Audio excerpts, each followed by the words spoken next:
자, 오늘은 세상이 인정할 품성이라는 제목을 가지고 말씀을 드리겠습니다. 앞으로는 여러분 현대 진리를 아는 것은 어느 특정한 한 사람에만 한정된 게 아니고요.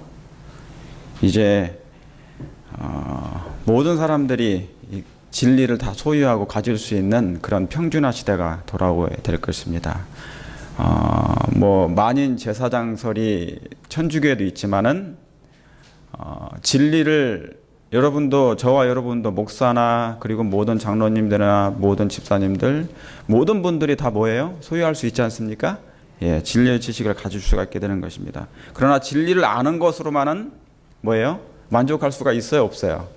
예, 없는 것이죠. 이 진리를 이제 어떻게 해요? 생애 가운데로 들여와야 되는 것입니다. 예. 누구의 은혜로 말미암아? 예. 하나님의 성령의 은혜로 말미암아. 예. 그래서 그런 하나님의 은혜가 우리의 마음에 잔잔히 매 순간 그리고 매일의 생애 속에서 나타날 때 예수님의 재림을 더 한층 촉진할까 확신합니다. 빌립보 2장 15절에 있는 말씀을 먼저 읽고 시작하도록 하겠습니다. 이는 너희가 흠이 없고 순전하여 어그러지고 거스리는 세대 가운데서 하나님의 흠없는 자녀로 세상에서 그들 가운데 빛들로 나타내며 그랬습니다. 여러분 지금은 세상이 아시는 것처럼 어그러진 세상입니까? 예, 어그러지고 여기 뭐예요? 거스리는 그런 세상에 살고 있습니다. 그러니까 정의보다 뭐가 더 많은 세상입니까? 예, 불의가 앞서는 세대가 되고 있습니다. 그러나 여러분 하나님은 이런 어그러진 세상에서 하나님의 영광을 드러낼 한 흠없는 하나님의 흠없는 자녀를 가지고 계시면 여러분 믿으십니까? 예, 그 백성이 이 흠없는 하나님의 자녀가 이 세상 가운데 빛들로 나타내는 그 백성이 우리 중에 그리고 여러분 모두가 되길 정말 바라고요. 예, 그것이 하나님의 성경의 계획이고 뜻입니다. 이 작은 무리에 대한 그 백성에 대한 여러분의 그 하나님의 뜻이 분명히 성취될 것입니다. 그러나 여러분 아시는 것처럼 이 빌립보 2장 말씀 속에 나타난 하나님의 뜻이 계실 거 아니겠어요? 그죠? 예. 그 어그러진 세상이 지금 돼가고 있는데 이 가운데 하나님의 흠없는 자녀가 내가 된다는 그런 결심이 있어야 된다는 얘기죠. 설교가 설교로 끝나는 것이 아니라 성경을 연구하는 그 자체로 끝나는 것이 아니라 단 말씀 하나라도 이 말씀 속에 내게 요구하시는 하나님의 뜻이 있지 않겠느냐 그 말입니다. 그렇죠? 예. 여러분 하나님의 경륜 여러분이 제가 여러 번 말씀을 드렸습니다. 하나님의 경륜은 구속의 계획은 인류를 구원하시고자 하는 하나님의 계획은 특별한 뜻이 있지 않습니까? 다시 말하면 창세 전부터 세운 하나님의 십자가의 계획이 있었습니다. 십자가의 계획. 창세 전에 이미 창세 전에 세웠던 하나님의 계획이 있었습니다. 그것은 뭐냐면은 여러분 아시는 것처럼 혹시 아담이 죄를 범하면 어떻게 해요? 인류가 하나님을 반역했을 때 아담이 혹 사단의 유혹에 넘어가서 죄를 범하게 될 경우에 어떻게 해요?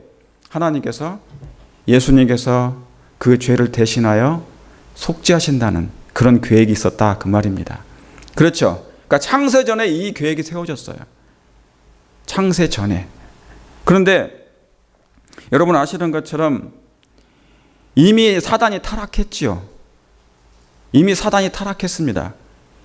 그리고 하나님께서는 뭐냐면 이 지구를 창조하셨단 말이죠. 그런데 혹시라도 아담이 죄를 범할 걸 내다보시고 구속의 계획을 세우셨는데 하나님의 입장에서는 굳이 뭐예요? 아담이 타락해서 이미 미래적인 사건을 하나님이 내다보셔요. 아담이 혹 죄를 범할 수 있는 것이에요. 정해놓지는 않았지만 아담이 죄를 범할 수 있단 말입니다. 그분의 눈에는 그걸 보였단 말이에요. 그래서 구속의 계획을 세우셨는데 굳이 창조를 안 하셔도 되거든요. 왜요? 그러면 예수님이 죽으실 필요가 없기 때문에. 그런데 하나님은 그 계획을 아시고도, 그 상태를 아시고도 하나님이 뭐예요? 인류를 창조하셨단 말이에요. 아담을. 그 하나님의 깊은 사랑, 그 죄가 있을 것을 가능성을 내다보시고 아담이 타락할 것을 가능성을 내다보시고 하나님이 그 계획을, 오늘 여러분 교과의 내용도 그게 나오지 않습니까? 아버지 하나님과 아들이 굳게 손을 잡으셨대요. 굳게 손을 잡으시고 합의하셨다는 것입니다. 그리고 뭐예요? 서약을 하셨다고 나오잖아요. 여러분, 하나님의 경륜은 예수님의 고난과 희생과 그 죽음을 통해서 왜곡되고 오해된 하나님의 품성을 뭡니까? 즉 하나님의 사랑이, 그분은 사랑의 하나님이심을 온 우주 거민들에게 증명하셔야 됐고 하신 것입니다. 여러분, 대적과 반역에, 사단이 대적하고 사단의 반역에 오로지 하나만을 선택하신다는 것은 쉽지 않았어요. 그것이 뭡니까? 사단이 반역했어요. 죄가 있습니다. 사단의 대적과 반역에 오로지 하나만을 선택하신 것이 사랑이에요. 십자가의 사랑만이, 그리스도의 죽으심으로 나타나는 사랑만이 하나님께 연락됐습니다. 여러분, 악을 죽이는 방법은 뭐밖에 없다고요? 사랑밖에 없었다고요. 이것이 구속의 계획입니다. 악을 처리하는 유일한 방법, 사단에서 뿌려진 그 죄의 영향을 해결할 수 있는 유일한 방법은 하나님이, 아들이 합의하에 그리스도께서 이 땅에 우리의 죄를 담당하시는 것밖에 없다는 것이죠. 그래서 예수님께서 아버지 하나님과 서약을 하신 것입니다. 여러분, 이 크신 하나님의 사랑을 어떻게 우리가 이해할 수 있을까요? 만약에 그 사랑의 깊이와 높이와 넓이를 우리가 조금만이라도 더 이해할 수만 있다면 우리는 끌려갈 수밖에 없다고 그래요. 어디, 누구한테로? 하나님께로, 하나님의 사랑으로, 그 매력에 우리가 녹아내릴 수 있다는 것이잖아요. 왜곡된 사랑을 증명할 한 가지 방법만이, 그것이, 그 한 가지 방법이 뭐라고요? 십자가에 희생했다, 그 말입니다. 그게 십자가의 계획밖에 없었다는 것이죠. 그것만이 하나님의 사랑의 최고의 표현이라, 그 말입니다. 그러나 아직도 여러분, 이 세상은 그 오해가 완전히 해결되지 않았습니다. 예수님이 십자가로 내가 다 이루었다 하셨을 때 아버지 하나님 그걸 보고 계셨죠. 왜냐하면 아버지 하나님과 아들 하나님 예수님이 서약하신 게 있잖아요. 혹시 아담이 범죄하면 네가 내려가서, 그러니까 합의하신 거예요. 하나님, 예수님, 아버지요, 내가 이 인류를 위하여 대신 이 죄를 담당하겠다고 서약한 것입니다. 맹세한 것입니다. 속죄하겠다고 약속한 것입니다. 그리고 예수님이 이 땅에 오셔서 뭐예요? 그 서약을 다 이루셨잖아요. 그리고 내가 다 뭐 했다고요? 다 이루었다. 여러분, 그 부르짖음이 누구를 향한 부르짖음인지 아십니까? 아버지 하나님께 알리셨대요. 예수님이 하나님 아버지와 약속한 그것을 이루셨다고 십자가에서 선언하신 그 부르짖음이 아버지 하나님께 알리셨다는 것입니다. 주여, 내가 이제 그 하나님과 약속했던 이 인류를 구원한 그 계획을 이루었다는 것을 아버지 하나님께 말씀하신 계획이라는 거예요. 하나님과 아버지는 그 약속을 성취해 주셨습니다. 당신의 죽으심으로. 그런데 이 세상은 아직도 그 오해가 완전히 해결되지 못했습니다. 그러니까 뭡니까? 십자가에서 이루신 그 사랑이 완성되기 위해서는 이제 우리를 통하여서 그 일이 이루어져야 된다고 생각하십니까? 예. 여러분, 이제 우리 차례입니다. 우리의 생애를 통해서 하나님의 품성을 다시 뭐 해야 된다고요? 예, 옹호해 드려야 된다고. 우리 하나님의 사랑이 맞다고. 그분이 진정 정말 사랑이 무궁하신 무한하신 사랑을 소유하신 하나님이라고. 여러분, 우리가 여기 있는 건 십자가의 무한히 깊은 사랑에서 태어난 것입니다. 사실 저와 여러분이 태어난 것이 어디에서 태어난 것입니까? 우리가 거듭난 것이 어디에서 거듭난 거예요? 십자가 밑에서 거듭난 것입니다. 그래서 예수님은 뭡니까? 인류의 뭐예요? 인류를 구원하는 어미였습니다. 어머니의 역할을 하셨어요. 그래서 물과 피가 나왔지 않습니까? 그분의 십자가는 그래서 하나님의 자궁이라고 제가 말씀드렸잖아요. 하나님의 자궁이었어요. 인류를 다시 뭐하는, 잉태하는, 그리고 다시 태어나게 하는. 그런데 애가 태어날 때 인식해요? 못해요? 애가 태어날 때 인식 못하죠. 자기가 내가 태어난지도 모르고 산다는 것입니다. 사실은 우리가, 저와 여러분이 그럴 수 있어요. 하나님 믿는다고 하지만, 예수님 믿는다고 하지만 아직 그 사랑이 뭔지를 몰라. 내가 십자가의 그 자궁에서 나온 것을 모른다는 얘기죠. 하나님은 우리가 그런 사랑을 조금이라도 만약에 이해한다면 뭔가 좀 더 다른 생애를 살 수 있을 거라고 하나님 생각하시는 것입니다. 그래서 이제 우리 차례입니다. 저와 여러분의 생애를 통해서 하나님의 품성을 다시 옹호해드리는 것. 그래서 뭡니까? 하나님은 하늘 양식을 보여주셨어요. 하늘의 식양을 보여주신 것입니다. 이제 식양대로 뭐 하는 것이에요? 지으라는 것이었죠. 그게 첫째 구약의 성소였습니다. 회막, 성막, 성소, 모세가 만든 성소였습니다. 성소를 통하여서 하나님이 뭐예요? 내가 너에게 보여준 그대로 뭐를 지으라? 성소를 지으라. 그러니까 모세에게 보여준 그 하늘 식양이 신약에 와서는 뭡니까? 누구였습니까? 그 하늘 식양이 예수님이었어요. 예수님은 직접 하늘 식양으로 이 땅에 내려오신 것입니다. 하가마자 직접 보여주신 것입니다. 그래서 예수님은 하나님의 형상이었습니다. 하늘의 식양의 원본이신 예수님이 직접 이 땅에 오셔서 그걸 보여주신 것이죠. 아버지의 사랑을 뭐예요? 보여주신 것입니다. 아들을 내어준 사랑. 여러분, 그분이 보여주신 그 식양이 뭔데요? 아버지 하나님이 아들을 보내셔서 그 아들을 통하여 인류를 구원하시겠다는 그 사랑. 이미 창세 전부터 세워진 그 십자가의 계획이, 사랑이 이미 하나님과 아버지와 아들의 합의 속에서 나타난 그 사랑. 인류가 아직 죄인 됐을 때, 죄를 의식하지도 못한 채 살고 있을 때, 그저 내가 왜 죽는지 알지 못하는 그 상황 가운데서 이미 하나님의 계획 속에는 인류를 향한 무궁한 사랑이 이 땅에 알려지기를 십자가를 통해서 드러났다는 얘기입니다. 아들을 내어주신 그 사랑, 언제부터냐고요? 창세 전부터. 그리스도는 그래서 하나님의 형상이었고, 그리스도는 하늘의 식양을 그대로 이 땅에 보여주신 것입니다.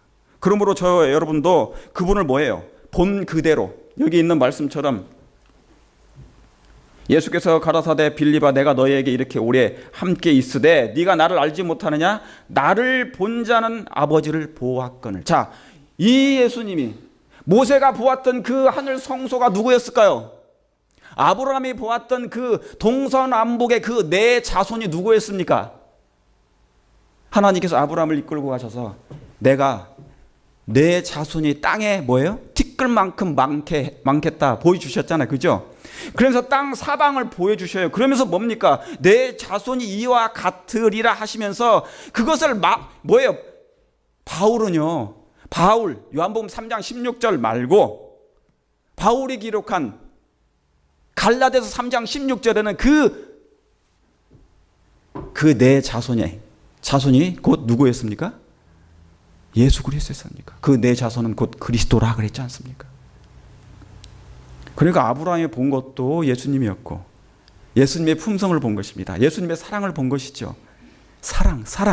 이 땅에 유일하게 없어지지 않을 그게 사랑입니다.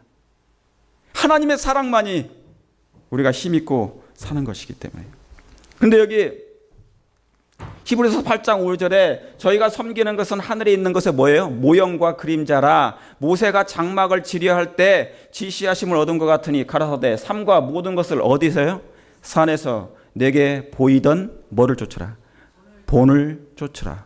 히브리서 8장에 바울이 이걸 기억한 거예요. 자, 바울은 그러면 그 말씀에 출애굽기에 있는 그 말씀을 이해했을까요? 이해했어요. 그가 본 그 하늘 식양이, 모세가 본 하늘 식양이 무엇이었음을 그는 이해했습니까? 이해했어요. 그걸 깨달았어요. 하늘 예수님께서 그 본대로 이 땅에서 그대로 증거하신 것입니다. 내가 이 땅에 온 것은 아버지 하나님의 사랑이 무엇임을 이 인류에게 보여주시고자. 그러니까 아버지 하나님의 사랑 속에는 예수님의 아들의 십자가밖에 없었어요. 이미 창세전에 그게 있었다니까요. 창세로부터 죽임을 당하신 어린 양이 그것입니다. 창세전에 이미 예수님은 십자가에 죽으셨습니다. 그 사랑이 이 땅에 확증되도록. 왜요? 여러분, 지구가 창조되기 전에 이미 사단이 타락했고 우주는 엄청난 위협 가운데 빠져 있었어요. 하나님의 품성에 대해서 오해했지 않습니까? 왜곡돼 가지고. 그럴 땐 하나님의 품성이 알려졌습니다. 그래서 하나님은 이미 그 계획이 세워졌어요. 이 지구가 창조되기 전에. 그러니까 예수님의 심장은 이미 창세 전부터 터져버린 것입니다. 십자가가 거기에 있었던 것이죠. 그게 어디 나옵니까? 계시록 13장에 나오잖아요. 창세전의 죽임을 하나님의 어린 양이라고. 그래서 여러분, 저와 여러분도 이제 그분의 본대로 품성을 준비해야 되는 것입니다. 여기 있는 말씀처럼 보이던 그 본대로, 보이던 본을 쫓아 그 하늘 식양, 그 본이 뭡니까? 그분의 마음속에 있는 그 사랑, 그분의 마음속에 있는 그 사랑인 것입니다. 근데 여러분, 사단은 바보가 아닙니다. 우리 안에 하나님의 형상이 회복되고 예수님을 닮아가는 것, 처소가 예비되면 사업이 마침을 그가 알아요, 몰라요? 압니다. 그걸 알기 때문에 그는 그것을 하지 못하게 수단과 방법을 안 가리고 모든 걸 다 동원해서, 모든 술책을 다 동원해서 인류를 하나님에게서 떠나게 할 것입니다. 천국을 뭐 하지 못하게 한다는 얘기입니까? 침노하지 못하게. 천국은 뭔데요? 천국을 잃어버린 세상에 천국이 오셨습니다. 그분이 누구신데요? 예수님이셨어요. 천국이 뭔지를 모르는 세상에게 천국이 오셨단 말입니다. 그분은 뭡니까? 그분의 품성이었습니다. 예수님의 생애 속에 보여준 천국. 이 세상에서 도무지 죄 가운데서는 찾을 수 없는 품성의 그런 여러 가지 요소들, 성령의 9가지 열매들, 여러분 잘 아시지 않습니까? 그 9가지 열매가 무엇임을. 정 집사님께서 저에게 요청을 했습니다. 학개서를 좀 해달라고, 설교를. 제가 오늘은 못하겠지만 다음에 하겠습니다. 그러나 학개서의 기별이 뭡니까? 가장 중요한 기별이 뭐예요? 학개서가 왜 기록됐습니까? 언제 기록된 것입니까? 학개와 스가라는 같은 시대, 동시대의 선지자입니다. 왜 그때 그 기별이 증거됐을까요? 자, 이스라엘 백성이 70년 동안 포로가 되셨습니다. 그리고 어디로 돌아왔습니까? 하나님의 정하신 때 70년 만에 다시 귀환했습니다. 이스라엘 백성으로 다시 돌아와서 너희 땅으로 가서 다시 뭐를 지으라고요? 성전을 지으라고요. 구약 얘기는 전부 다 무슨 얘기입니까? 성소를 짓는 얘기예요. 성소를 짓는 얘기예요. 하나님의 성전을 짓는 얘기입니다. 그 말이 무슨 얘기라고요? 제가 여러 번 말씀드렸지 않습니까? 성소가 무슨 얘기입니까? 성소를 왜 지은 것입니까? 이것이 없으면 뭐를 이해하지 못할 거니까.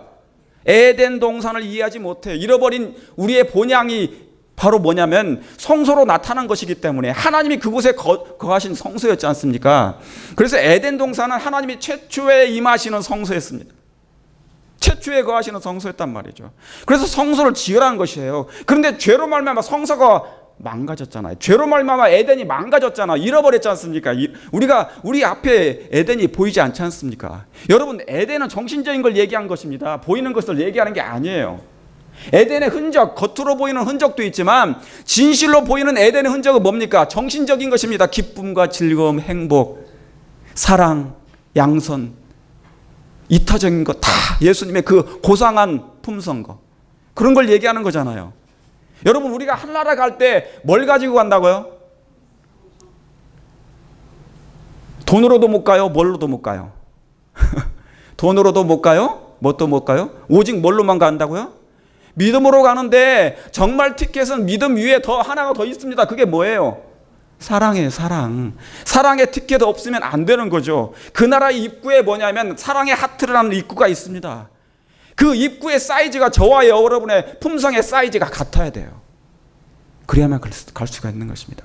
그런데 우리가 염려하지 말 것은, 걱정할 거 없는 것은 이미 예수님이 그 본대로 하늘 식양의 품성을 그대로 우리 안에 넣어주신 것입니까? 넣어주신 것이죠. 여러분, 우리가 하지 못할 일을 예수님이 다 해주셨어요. 그걸 믿으십니까? 죄 문제로 하나님의 그 나라에 들어갈 수 없는 상태를 예수님이 다 이루셨고요. 그리고 믿는 자들로 하여금 예수님께서 그 의가 우리에게 전가되도록 하셨지 않습니까? 전가되도록, 그리스도의 의가 전가되도록, 다시 말하면 그 의는 하나님의 품성이라고 하나님이 여겨주시는 것이에요. 네가 아직은 품성이 성화가 안 됐지만 내가 성화는 조금 이따 시켜줄게.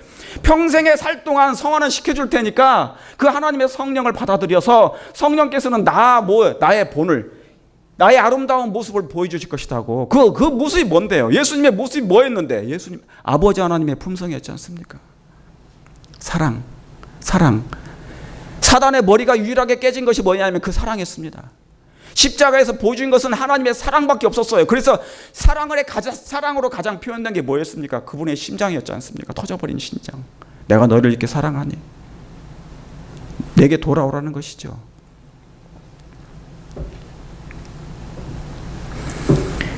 여기 보세요. 성소가 십자가의 사랑, 십자가 예수님이 뭐예요? 사랑이었습니다. 그게 사랑이죠. 십자가 사랑, 십자가는 십자가 이꼬로 사랑, 하나님의 품성. 이게 하나님께서 우리에게 이루시고자 하는 하나님의 뜻이에요. 성령께서 임하시는 하나님의 계획이에요. 구속의 경륜은 예수님을 통하여 십자가의 계획이 이 땅에 성취된 것이고 이제 그 십자가가 다시 한번 우리 안에 재현되는 것입니다. 여러분 그 말씀 이해 가십니까? 십자가가 뭐였길래 구속의 계획이었지 않습니까? 아담이 죄를 범했을 때, 사단이 죄를 범했을 때 하나님의 품성이 뭐예요? 문제가 생겼잖아요. 이상하게 오해하고 있지 않습니까? 허물어졌습니다. 이상해졌습니다. 그 문제를 다시 한번 굽어진 것을 다시 곱게 다시 뭐예요? 다 마무리하시겠다는 그 얘기잖아요. 거의 6천년간에 걸쳐 계속되어 온 그리스도와 사단 사이의 대쟁투는 미국에 끝나게 된다. 여러분 이 말씀을 믿으십니까? 이 말씀을 읽으시게 될 때, 이제 예수님 재림하실 때가 되었구나. 그러면 우리가 뭐예요? 이제 준비해야 되겠구나. 그런 마음이 생깁니까? 안 생깁니까? 생기도록 성령께서 주실 거예요. 여러분 그렇게 되길 원하십니까? 그러므로 악한 자는 인류를 위한 그리스도의 사업을 뭐하게 하려고요? 실패로 돌아가게 하려고. 제가 아까 말씀드렸던 것처럼 하나님의 형상이 회복되는 것, 처수가 예비되는 것, 사단이 가장 싫어하는 것이에요. 사단이 이걸 가장 싫어하는 것입니다.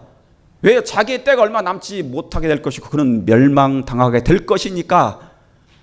그러므로 사단은 이 모든 것이, 미국의 모든 것이 하나님의 사업을 실패로 돌아가게 하고 사람들을 그의 사슬에 묶어두는 것이에요. 그래서 뭐를 한다고요? 노력을 배가한다고요. 여러분 우리 노력하고 있습니까? 무슨 노력합니까? 구원받기 위해 노력하십니까? 아니면 예수님께 어떻게 해요? 예수님을 붙잡고자, 그리스도의 의를 붙잡고자, 주님에게서 떠나지 않고자 애쓰고 계십니까?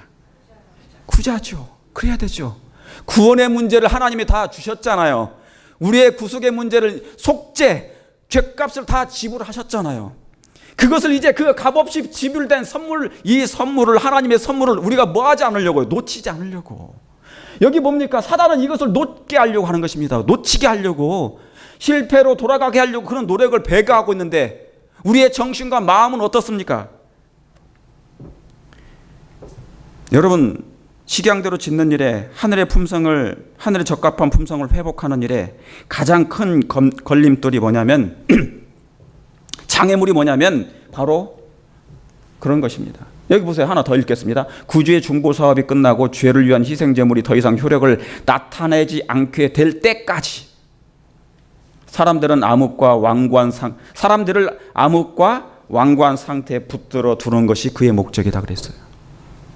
여러분 사단은 이대로 지금 뭐 합니까? 하고 있어요.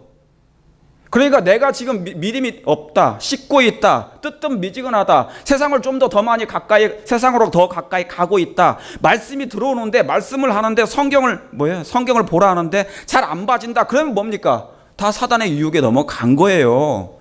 사단의 유혹에 넘어간 거라니까요. 성경을 하루에도 한 번도 안 보고 기도할 일이 없다. 그러면 넘어간 거예요. 노력을 배가한 사단에 의해서 이미 넘어간 거라니까요. 그걸 인식하고 깨달아야 된다, 그 말입니다. 여러분, 우리 앞에 있잖아요. 그냥 환난 없이 예수님 재림 맞이하면 우리는 괜찮아요. 제가 이런 설교 안 합니다. 그러나 우리 앞에 분명히 뭐가 있습니까? 지금은 요셉의 환난이에요. 그러나 야곱의 환난이 오거든요. 요셉의 환난 때 나중에 뭡니까? 지금 유럽에는 난리가 났어요. 전 세계가 동성결혼 다 합법화시켜 놓고요. 동성결혼에 대해서 반대하는 글을 썼더니 바로 뭡니까? 고소가 들어가지고 재판을 했는데요. 이 판사가 뭡니까? 이 판사가 패소를 시켰어요.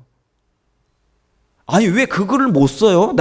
내 종교적인 양심으로 나는 그걸 반대한다고 글을 쓸 수 있잖아요, 페이스북에. 그런데 그것을 소송을 당했어요? 그럼 판사의 판단에 이게 뭡니까? 판사가 동성애자가 아니라면 그럴 수 있습니다. 아니, 동성애자라면 상관없어요. 그러나 그는 그런 사람이 아닌데도 불구하고 뭡니까? 그걸 패소를 시켜버려요. 이상한 나라 아니에요? 이상한 세상이 되지 않습니까? 정의가 사라지고 불의가 앞서는 세상. 여러분, 사단이 가장 막는 것이 바로 이거지 않습니까? 그 마지막 장애물, 하나님의 백성들의 마지막 장애물, 걸림돌이 뭐냐면 가늠하는 여자들이요, 세상과 벗되는 것이, 야고보서 4장 4절입니다. 세상과 벗된 것이 하나님과 원수임을 알지 못하느냐. 그런즉 누구든지 세상과 벗되는 자는 하나님과 뭐 한다고요? 원수가 되는 것이라고. 세속에 물드는 것이라 그 말입니다. 세속에 물드는. 하나님과, 여러분 지금은 하나님과 벗되는 일만 해도 시간이 부족합니까? 다시 질문합니다. 하나님과 벗되는 일, 하나님과 깊은 영적인 관계를 맺는 일만 해도 시간이 부족해요, 안 부족해요? 부족해요. 그런데 세상과 벗될 시간이 없습니다. 그럴 시간이 별로 없어요. 그런데 여러분, 왜 그렇습니까? 아시는 것처럼 우리는 태어날 때부터 뭐를 잊어버렸습니까? 사실은 인간은 뭐를 잊어버렸냐면, 인간은 기억 상실증에 걸려 있어요. 진짜로 영적인 기억 상실증에 걸려 있어요. 망각증이라고 그러죠. 태어날 때부터 하나님에 대한 기억이 없습니다. 본향에 대한 기억이 없습니다. 안식일에 대한 기억이 없어요. 오직하면 십계명에다가 뭘 넣어놓습니까? 안식일을 뭐해서요? 기억하여 거룩히 지키라고 그랬어요. 그런데 그것마저도 패해버렸습니다. 그것마저도 뭡니까? 교황이 다니엘 7장에 교황이 그것마저도 때와 법을 변개시켜버렸잖아요. 그래서 뭡니까? 날짜를 변경시켜버렸어요. 주일은 기억하는데 안식일은 이단이라고 그래. 예? 안식일에 대한 기억, 내게 생명을 주신 하나님에 대한 기억이 완전히 망각 상태에 빠져 있습니다. 여러분, 지금 우리는 태어날 때부터 뭡니까? 하나님과 벗되는 일만 해도 부족한데 이 모든 하나님 거에 관련된 것은 다 망각 상태에 빠져 있어요. 전혀 원치 않는 세상의 시스템에 살고 있는 것입니다. 제가 말씀드립니다. 제가 어떤 분들하고 지금 우리가 원하는 시스템에 살고 있습니까? 아니면 원치 않는 시스템에 살고 있습니까? 물어보면 내가 원하는 시스템에 살고 있다는 것이에요. 우리가 태어날 때부터 그리고 옛날 조상 때로부터 지금까지 그렇게 살아왔는데 왜 그 시스템을 자꾸 거역하느냐, 그 얘기하는 것입니다. 그러다 보니 제가 같은 신앙인이어도 그런 말씀을 나누게 될 때, 영적인 대화를 나누게 될 때 병목 현상이 생기는 것이에요. 병목 현상이 뭔지 아시죠? 몸통이는 큰데 주둥이는 이렇게 병이 좁잖아요. 그러니까 물이 나가려면 제대로 나가져요? 못 나가져요? 못 나가지는 거예요. 답답한 거예요. 이걸 어디서부터 어디까지 해결을 해야 될지, 어디서부터 말씀을 증거해가지고 이해시킬지 모르는 것입니다. 병목 현상. 지금 이 세상의 시스템은 정상이 아니라고 말하면 이상한 사람으로 취급합니다. 마치 노아가 산에다가 뭐를 지었습니까? 노아 방수를 지었잖아요. 당시에 노아 방주는 성소였으니까 노아 방주를 지었어요. 그러니까 사람들이 뭡니까? 광신주의라고 광신자요, 정신병자라고 얘기하는 것이죠. 왜요? 세상이 정상적인 세상이 아닌데 대부분이 그것이 뭡니까? 정상적인 생각으로 이미 뭡니까? 고착돼 버렸어요. 악이 편만한 시대인데 그것이 뭐예요? 선한 거라고 생각하는 거예요. 그게 정신병이에요. 그런데 선한 빛이 하나 나타났어요. 노아라는 사람이 하나님의 말씀을 가지고, 말씀이 없는 세상에 말씀을 가지고 나타나니까 사람이 뭡니까? 광신자로 몰리는 것입니다. 여러분, 안식일교인들이 나중에 그렇게 당해요. 여러분이 진리를 하나님께 충성해 보세요. 세상이 사단에게 충성하는데 하나님께 충성해 보세요. 우리를 뭘로 취급할 것인지.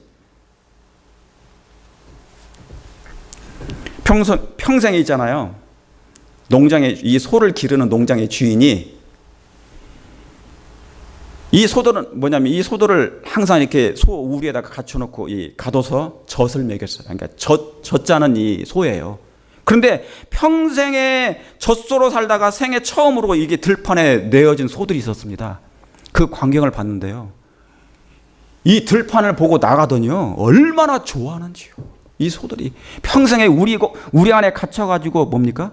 젖만 공급했잖아요. 그러던 이 소들이 나가니까 이 풀을 보더니 막 미치는 거예요. 좋아가지고. 저는 소들이 그렇게 펄쩍펄쩍 뛰는 걸 처음 봤어요. 앞으로 손을 들고 뒤로 막 발을 펄쩍펄쩍 들고 이러는 거예요. 너무너무 좋아하는 것이. 그러면서 풀을 막 얼굴에 대고 막 비비는 것입니다. 온몸을.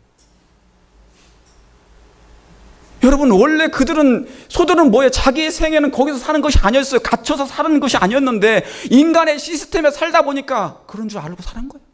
그럼 나가보니까, 풀을 만나보니까 그런 것이 아니거든. 제가 그걸 보면서 뭡니까? 울었어. 아이고 얼마나 좋으면 저럴까. 우리 소 먹으면 안 돼요. 동물 먹으면 안 돼. 그래서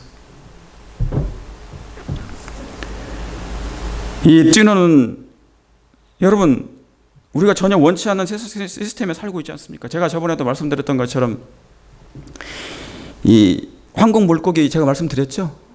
황금 물고기 말씀드렸지 않습니까? 바다에 있는 물고기가 저 바다 밖의 세상은 어떤 세상일까 하고 궁금해서 찌가 내려와서 콱 물어봤어요.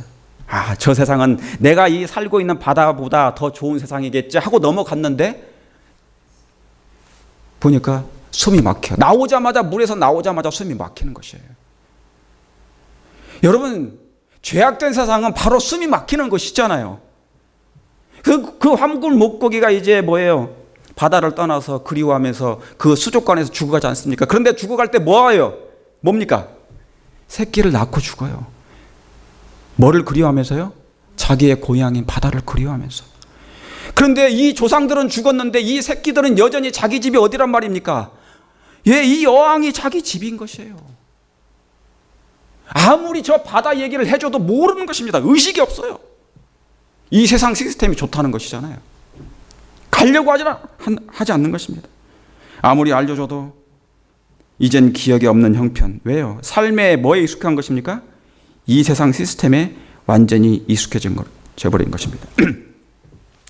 여러분, 우리가 이 세상 시스템에 살 때 마음속으로는 거절하는 생애를 살기를 바랍니다.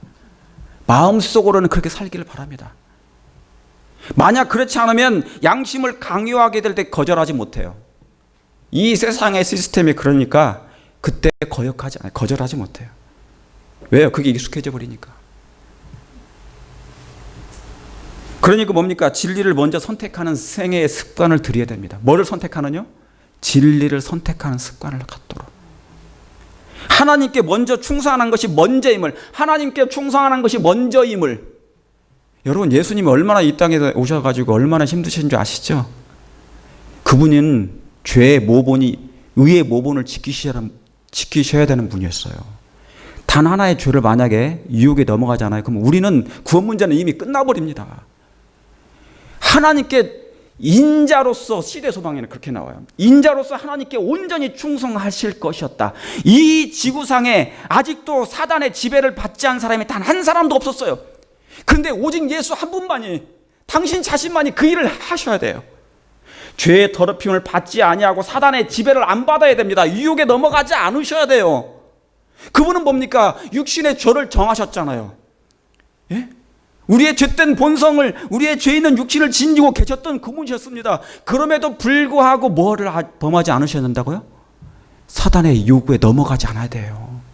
그 얼마나 힘드셨겠습니까? 우리는 수많은 핑계와 이런저런 핑계에서 쉽게 그냥 너무 빠르게 죄를 범하는데, 이 세상 시스템에 익숙해지는 것. 자, 제가 한 단어로 말씀드릴게요. 성경절. 이 세상 시스템이 뭔지.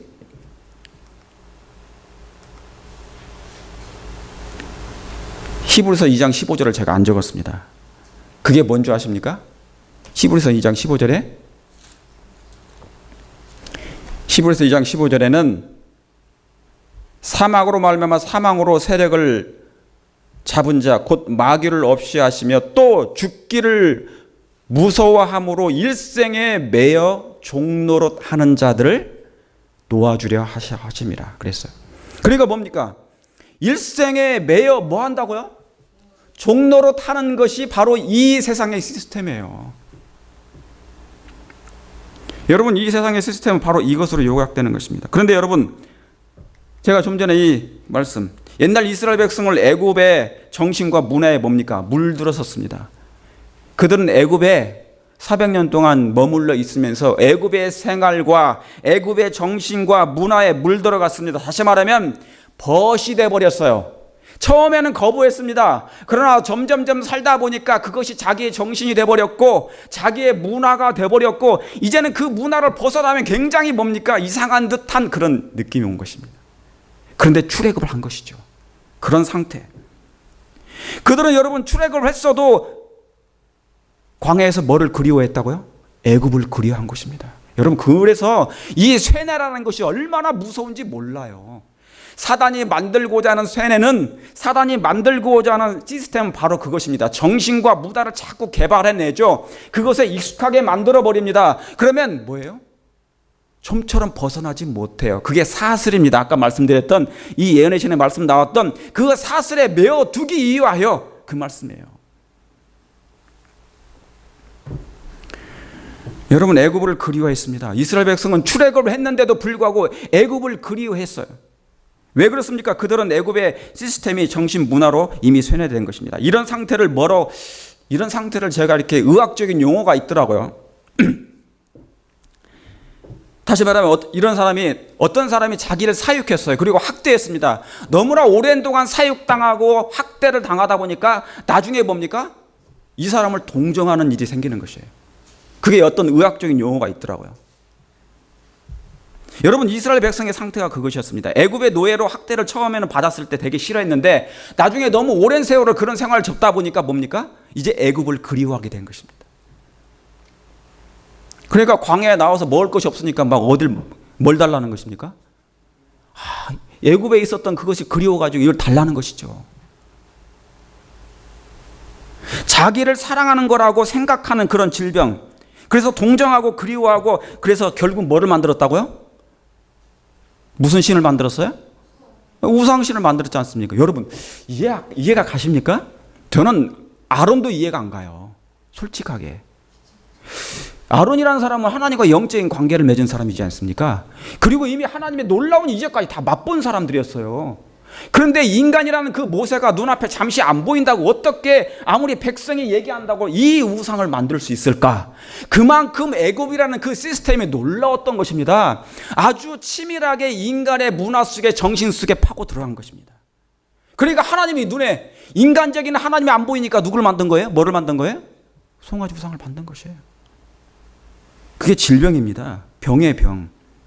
이건 우리를 마치 이 우상이 우리를 위한 것인 것처럼 생각하는 병. 여러분, 앞으로 죄악이 하늘에까지 사무치게 될 것입니다. 이건 제 말씀이 아니에요. 계시록 18장 5절의 말씀입니다. 그 죄는 하늘에 사무쳤으며 하나님은 그의 불의한 일을 기억하신지라. 여러분, 바벨탑이 어디까지 닿았다고요? 바벨탑의 꼭대기가 하늘에까지 닿았어요. 이게 무슨 얘기입니까? 여러분, 죄악이 넘쳐서 이제 하늘까지 답니다. 죄는 하늘에까지 사무칠 만큼 이제 이 세상의 죄악은 넘치고 흘러넘칠 것입니다. 이게 제 말이에요? 아니면 성경 얘기입니까? 성경의 예언입니다. 그러므로 저는 하나님의 종으로서, 하나님의 목사로서 저는 어떻게 됩니까? 제가 편안한 얘기, 평범한 얘기, 세상의 죄악으로 물들고 있는데 사단은 노력을 배가하고 있는데 백성들을 뭐 하기 위해서요? 유혹하기 위해서.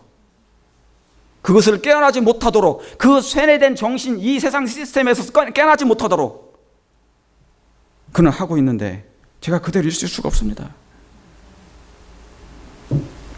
싫어도 제가 이 말씀을 증거해야 돼요. 여러분, 이 상태가 뭔지 아십니까?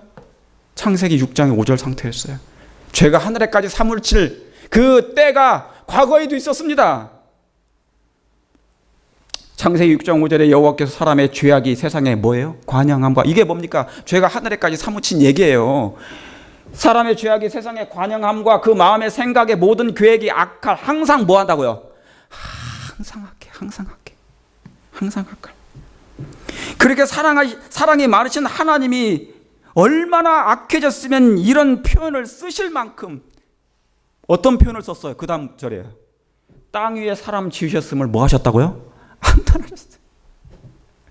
하나님의 사랑이 그렇게 놀랍도록, 하나님이 이 땅에 오셔서 심장이 터져버린 사건인데도, 사랑인데도 하나님이 사람 지으셨음을 한탄하실 만큼 악이 심각해진 것입니다. 여러분, 이것을 인간의 버전으로 하면 뭔지 아십니까?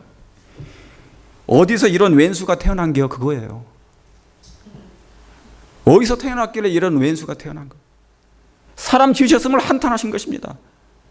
내가 창조하지 않았다면 내가 이런 일이 없을 것인데, 내 마음이 상할 것이 없을 것인데. 그러면서 뭐랍니까? 뒤에 뭐라고 써 있습니까?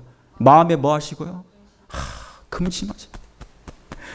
이거 죽이지도 못하고 살리지도. 최근에 샌안토니오에서 총기 난사가 있었습니다. 여러분 아시죠? 저희 집에서 40분 거리더라고요. 저희 집에서 40분 거리예요, 차로. 그런데 예배 중에 이 시간입니다. 11시 20분경에 한참 예배 드리고 있는데 생각지도 못한 뒤에서 총이 날라온 것이죠. 다 죽은 것입니다. 유서도 작성하지 못한 채 죽은 것이죠. 26명이. 이때 여러분, 이 기회를 사단은 놓치지 않아요. 회의론자들이 늘어나기 시작한 것입니다. 하나님이 계시다면 하나님이 죽었다는 거죠. 어떻게 하나님의 백성들을 지키지도 못하고 보호하시지도 못하고, 그들은 당신께 예배드렸지 않느냐? 그런데 당신은 사랑의 하나님이라고 하면서 왜 당신의 자녀들만큼은 보호하지 못했느냐? 회의론자들이 일어나기 시작했습니다. 그래서 저는 이번 일로 다시 또 한 번 생각하게 됐습니다. 이 세상에서 사람이 가장 무섭다는 것. 사람이 제일 무섭습니다. 여러분, 죄가 인간의 마음에 들어온 이후로 인간은 악해지기 시작한 것입니다. 악해졌어요. 식물과 동물은 그저 저주를 당했을 뿐. 여러분, 식물이 사람에게 피해를 준 적이 있으십니까? 혹시? 식물이 사람에게 스트레스를 주나요? 동물이 사람들에게 스트레스를 줍니까? 아니에요. 아까 제가 소 얘기해드렸잖아요. 사람이 스트레스 줘요.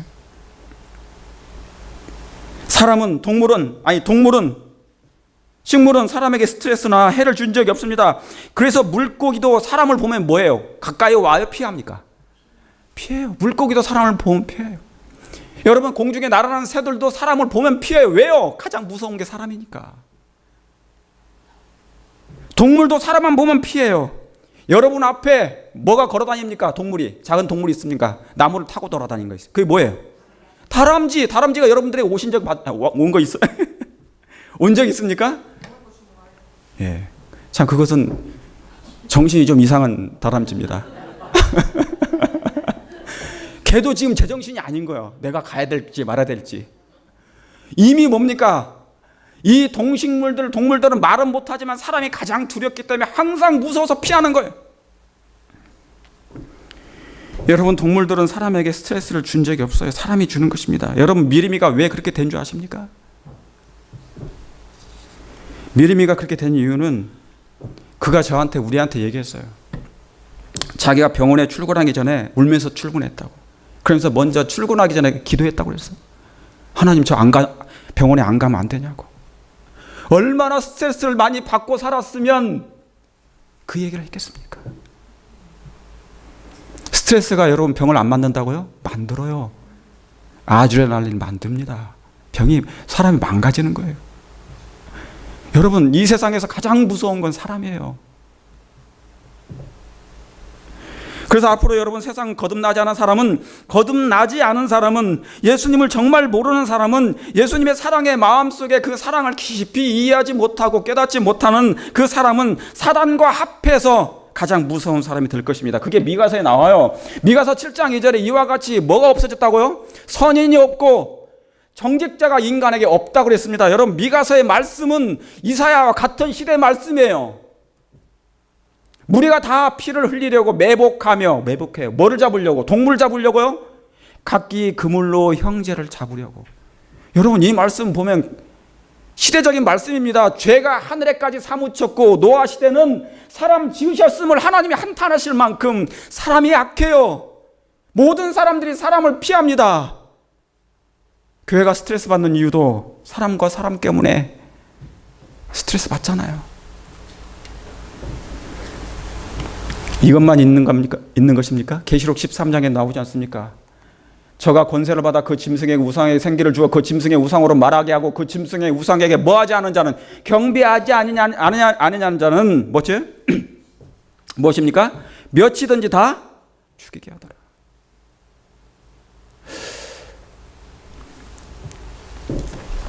이게 여러분 마지막 기별입니다. 저 이런 기별 전하기 싫어요. 정말로 이런 마지막 기별 전하기 싫은데 그게 제가 안 돼요. 제가 그래서 서두에는 항상 하나님의 말씀을, 하나님께 돌아오라는 말씀을 드리는 것입니다. 여러분, 그런데 이 세상에서 이 가장 악한 것이 사람인데, 그래서 사람을 다 피하는데 이 악한 사람을 사랑하신 딱 한 분이 계세요. 그분이 누구십니까? 이 악한 사람을 다 피하는데 이 악한 사람을 가까이 다가오신 분이 한 분이 계시는데 바로 그분이 하나님이십니다. 그분이 예수님이세요. 이 악한 사람을 피하지 않는 한 분이 바로 예수님이십니다. 우리를 피하지 않으세요. 내가 너를 사랑하노라고. 그런데 이 사람은 얼마나 악한지 자기를 사랑하는 그 하나님까지 죽이는 것입니다. 하나님까지 죽이는. 신이 사람에게 죽임을 당하는 그 사건이 얼마나 악합니까? 오죽하면 하나님이 한탄하실 만큼. 여러분, 그래도 하나님의 사랑은 변하지 않습니까? 그래도 하나님의 사랑은 그 자리에 계십니까? 하나님이 세상을 이처럼 사랑하사 독생자를 주신 것은 여전히 그것을 철회하지 않을 만큼 하나님은 사랑이 있으십니까? 하나님은 사랑이시죠? 하나님은 여전히 우리를 사랑하십니다.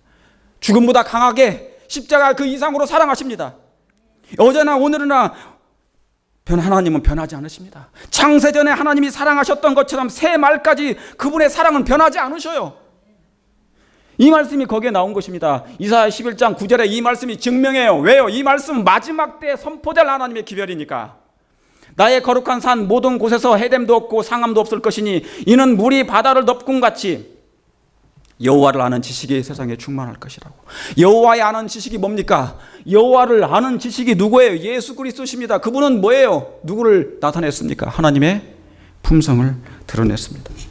죄악이 하늘에까지 사무치는 때에도 하나님의 사랑은 당신의 백성들 속에 있습니다. 여러분, 그걸 믿으십니까? 하나님의 사랑은, 죄악이 충만하고 하늘에까지 사무치게 될 때라도 하나님의 이 사랑은, 십자가의 그 사랑은 여러분 마음 가운데, 우리의 마음 가운데 있게 되기를 간절히 바랍니다. 여러분요, 사람이 제일 무서운 세상에서 이제 다시 그 사람이 가장 사랑이 많은 사람으로 다시 보여지게 될 것을 확신합니다. 그게 이 말씀이에요. 그게 이 말씀인 것입니다. 이 지구가 깊은 흑암 속에서도 빛은 여전히 있을 것입니다. 십자가의 형벌 속에서도 사랑의 샘은 어둠을 꿰뚫을 것입니다. 그래서 여러분요, 앞으로 사랑은 악이 더욱 강도가 세질 것입니다. 근데 마지막 하나님 백성이 분명히, 하나님은 당신의 마지막 백성을 가지고 계십니다. 그게 말라기 3장 17절입니다. 만군의 여호와가 이르노라 내가 나의 정한 날에 그들로 나의 뭐예요? 특별한 소유를 삼을 것이라고. 이 특별한 소유 속에 하나님의 영광과 품성을 소유할 백성이 바로 이 백성들입니다. 여러분 이 특별한 백성 중에 들어가기를 원하십니까?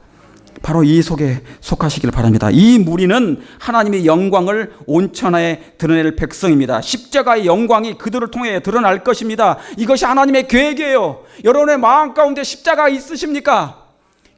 에스겔 9장에 있는 그 표는, 성소를 인치는 그 표는 십자가입니다. 십자가의 사랑입니다. 예수님의 영광이에요. 그 영광이란 말입니다. 우리의 마음에 그것이 다시 회복되는 것입니다. 여러분 어둠 속에서도 이제 어둠이 올 것이잖아요. 어둠 속에서도 그 표대를 향할 마음이 있으십니까? 그 표대가 뭔데요? 바울이 쫓아갔던 그 표대를 향하여 내가 전진하노라 그랬지 않습니까? 그게 뭐예요? 하나님의 사랑의 품성이었습니다. 그는 그 본을 쫓아서 갔습니다. 그들은 하나님의 나라의 원칙을 세상에 나타낼 것입니다. 그들 속에 뭐가 있습니까? 하나님의 율법의 원칙이 있습니다. 그들의 생애와 품성 속에, 그들의 생애와 품성으로 하나님의 사랑을 알게 하실 것입니다. 제가 이제 말씀을 줄이면서 이 이후에 계시록 18장 1절에 그의 영광으로 뭐 한다고요? 그의 영광으로 땅이 환하여진다 했습니다. 여러분 하나님의 품성의 오해가 완전히 해소될 때가 바로 이것입니다. 자, 악이 도처에 편만한 이 시대에도 자신의 뜻을 버리고 하나님의 뜻을 행하려고 애쓰고 있는 한 백성. 중요합니까 이 말씀? 즉 그들의 마음과 생에 하나님의 율법이 기록되어 있는 한 백성이 있다는 사실을 세상에 알려야 한다. 이 말씀이 여러분이 되시길 원하십니까? 이 말씀은 우리를 위한 기별입니다. 하나님이 한 백성을 가지고 계신데요. 우리의 생애와 우리의 말과, 여기 보세요. 그들의 생각은 순결하고 그들의 말은 고상합니다. 왜요? 여러분 왜 말이 고상할까요? 생각이 순결하니까, 생각이 거룩하니까 고상해지는 것입니다. 저절로. 안이 변하면 밖으로 변합니다. 그렇습니까? 그리스도의 종교는 신자들의 언행으로 이루어진다. 그들을 접촉하는 모든 사람들에게 빛을 전하는 거룩하고 순결하고 거룩한 백성이 되어야 한다. 접촉하는 모든 사람들에게. 사랑하는 성도 여러분, 접촉할 마음이 있으십니까? 여러분들이 접촉하는 저와 여러분들이 접촉하는 이방인들, 그들에게 빛을 전하는 거룩하고 순결하고 경건한 백성이 되도록 저 사람들은 하나님을 믿는 참 백성이야라고 보여주는 하나님의 백성이 되시길 바라면서요. 흠이 없고 순전하여 하나님의 흠없는 이 어그러지고 거스리는 세대 가운데서 하나님의 흠없는 자녀로 거듭나시기를 간절히 바랍니다. 이렇게 되길 원하십니까? 하나님의 흠없는 자녀가 돼서 예수님의 재림을 앞당기는 우리가 되시길 바라면서 말씀을 줄이겠습니다.